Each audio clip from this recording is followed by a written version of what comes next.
Katchev, né en 1844 et mort en 1886, est un intellectuel révolutionnaire russe qui évolue dans un contexte de l'Empire russe avec un pouvoir très autoritaire, où chaque œuvre peut être censurée et où la police politique veille.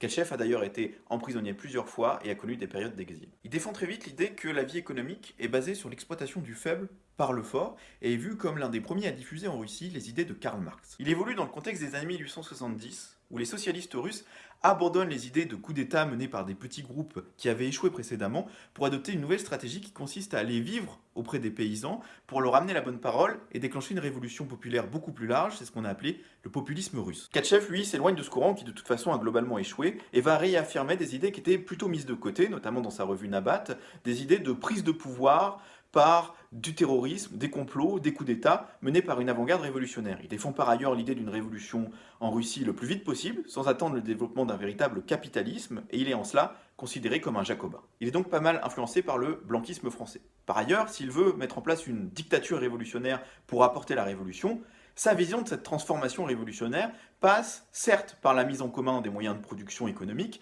mais aussi l'affirmation de communes qui remplaceraient les communautés paysannes, qui concernent alors la majorité de la population en Russie, et qui auraient vocation à s'autonomiser de plus en plus d'un pouvoir central qui, lui, devrait s'effacer. Katchev, quand on fait le bilan, on pourrait penser qu'il a beaucoup influencé Lénine. L'affirmation est un petit peu difficile à tenir parce que ce dernier l'a très peu cité et rarement de façon positive. Dans tous les cas, il fait partie de cette histoire intellectuelle révolutionnaire russe et de tous ces débats sur le chemin à suivre pour amener à la révolution. Si vous voulez en savoir plus, je vous invite à lire L'histoire du populisme russe au XIXe siècle de l'historien Franco Ventura.